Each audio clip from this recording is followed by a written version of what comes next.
За сайн байна уу? Манай хулч мазалаа асарт дараагийн зочин маань хүрэлцэн ирсэн байна. Тэгэхээр зочин маань өөрийгөө танилцуулж эхийг хүсэж байна. Сайн байна уу? Намайг Баасан Жаргал гэдэг. Одоо их хурлын гишүүний ажлыг хашиж байгаа. Тэгээд өмнө нь хулчаар 18 жил ажилласан, хулчин өмгөөлөгч байсан. За баярлалаа.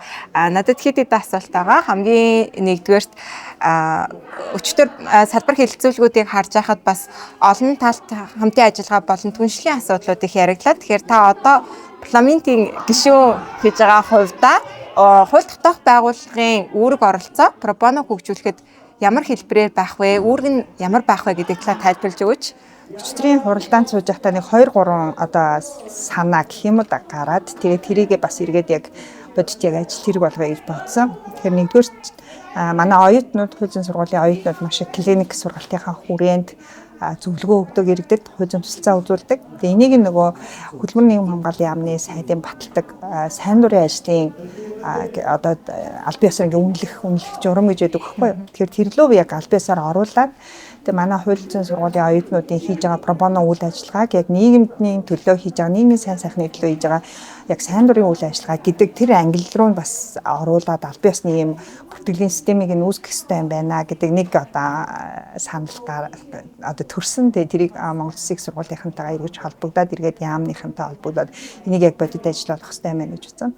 За хоёрдугаарт гэвэл бид нар яг энэ нөгөө хуулийн салбарын байгууллагуудын үйл ажиллагаа, ажлын үр дүнгийн үнэлгээ те ер нь ямар зүйлийн төлөө, ямар зорилгын төлөө, ямар өөрчлөлтийн төлөө, ямар үр дүнгийн төлөө яваад байгаа вэ гэдгийг ер нь ингээ бүхэлдэнд яхан системээр харах хэрэгтэй болсон юм байна гэж бодож байгаа.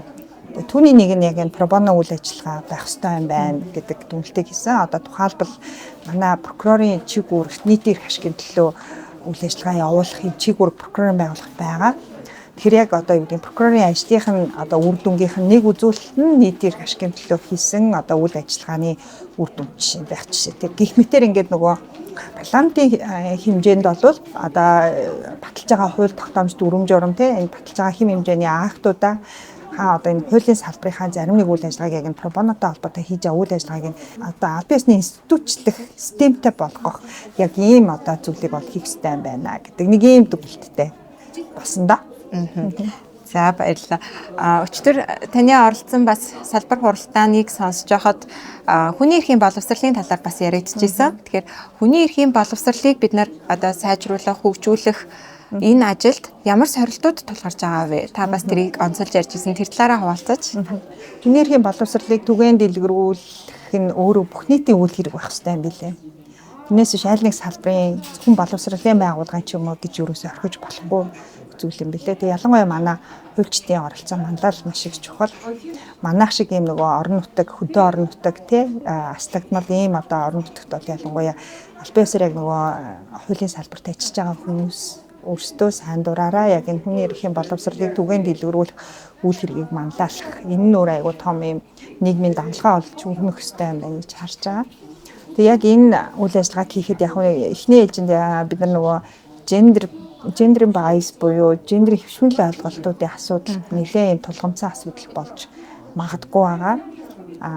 Хоёрдугаарт гэвэл нөгөө мэрэгжлийн хүмүүсийн харилцаа одоо адилгүй ур чадварын асуудал тийм энэ бас нэлээд том сорилт болох болов гэж бас харж байгаа. Гэхдээ тийм учраас одоо энэ хүний эрхийн боловсролын агуулга хөтөлбөрийг бас ингээд нөгөө аль биесны системийн хүрээнд бол нэлээд юм системчлэх хэрэгцээ шаардлага байгаа гэж харж байгаа. За 3 дугаарт гэвэл мэдээж яг нөгөө цахимын асуудал байгаа. Тэгээд цахимаар бид нар маш олон асуудлыг шийдэж болох боловч нөгөө талдаа цахим бичиг үсэг тайлбарлалтын асуудал маш хангалтгүй. Ерөөсөө энэ дээр нөгөө системтэй бодлого байдаггүй учраас иргэдэд одоо хэдийгээр цахимаар бид нар мэдээлэл хүргээд байгаагаа мэдээлэл хүргээд байна гэж бодож байгаа боловч тэр мэдээллийг хүлээж авах боломжгүй чадахгүй дээрэс нь цахим хэрэглээний хувьд хоцрогдмал ийм байдалтай байгаа бүлгүүдийг бид нар дандаа орхиод байгаа байхгүй. Тэгэхээр энэ нөгөө цахимын хэрэглээний цахим бичиг үсэг тайлбарлалтын харилцаа адилгүй байгаа байдалтай бас энэ бол бас нэг том сорилт болох болов уу гэж харж байгаа. Гэхдээ нөгөө сорилт маань эргээд нөгөө давуу талыг бий болгодог. Ялангуяа манай хуульчид залуучууд бас энийг нөгөө давуу тал болгож бас ашиглах боломж байна гэж харж байна. За баярлалаа. Бид хоёрын ярилцах хугацаа бас богино учраас би сүүлийнхаа нэг асуултаа асууад тэгээд ярилцаад дуусгая. Нэг сонирхолтой бас салбар хуралдаан байсан. Энэ пробоно үйл ажиллагааны үр нөлөөг хэрхэн хэмжих вэ, хянах вэ гэсэн асуудал яригдчихсэн. Яг энэ дээр ер нь пробоно үйл ажиллагааныхаа хэр нөлөөтэй байсан, үр дүнтэй байсныг яаж хэрхэн хэмжих юм бэ? Бас одоо Монгол хуульчдын үүрэг оролцоо бас тэр үр нөлөө хэр байгаа вэ? Бид нар юун дээр анхаарах ёстой вэ гэдэг дээр та хэлж өгөөч. Манай Монголын хуульчид бол би бол пробоно үйл ажиллагааг хангалттай хийдэг гэж боддог. Гэхдээ энийг нөгөө аль биесны системчлээгүй учраас энийг бид нар яг нөгөө олж харахгүй байгаа. Тэгэхээр нөгөө мониторинг хийхдээ үнэлэх гэдэг байгаа өөр хэмжээтэй. Тэгээ ер нь аль бид нар нөгөө бидний нэг юм ялангуяа манай хуулийн салбарын нэг юм жоохон юм жижигхэн нэг юм алдаа гэх юм уу, нэг юм жоохон юм засах хэвээр нэг зүйлээд гэн бид нар юуг өөрчлөх вэ, ямар үр дүнгийн төлөө ажиллах вэ гэж бодох хэрэгтэй юм билээ. Тэгэхгүй юу хийх вэ гэд ингээд зүгээр ингээд үйлдэл рүү анхаарад байдаг. Юуг өөрчлөх вэ гэдгээ ингээд бүгдээрээ санал нэгтээ үнэцүүлээ нэгтгэж чадах юм бол тэрний төлөө хийх ажлууд айгүй амархан болдог. Тэгэхээр нөгөө мөнгөө бид нар цаг хугацаагаа нөөцөө бид нар айгүй үр дүнтэй зарцуулахын тулд юуг өөрчлөх вэ гэдэг дээр бид нар ихлээр айгүй санал нэгтгэх хэрэгтэй юм байна. Юу чадахгүй вэ гэдгээ бас айгүй хүлэмжшүүлэх хэрэгтэй юм байлээ. Богино хугацаанд юу хийж чадахгүй вэ гэдгээ олж харах хэрэгтэй тий. Бүгдийг хийж чадахгүй. Тэгэхээр чадах зүйл маань юу вэ? Юуг өөрчилж чадах юм бэ гэдгээ оновчтой харж чадах юм бол бид нар нөөцөө цаг хугацаагаа айгүй оновчтой хуваарлж чадна. Тэгэхээр тэрэн дээр бид нар айгүй сайн хоорондоо ярилцах айгүй хэрэгцээ шаардлага байгаа гэж байна. Тэгэхээр юуг өөрчлөх вэ гэдэг дээр л бодох хэрэгтэй даа. За баярлалаа. Үр дүнтэй ярилцлага боллоо гэж үзэж байна.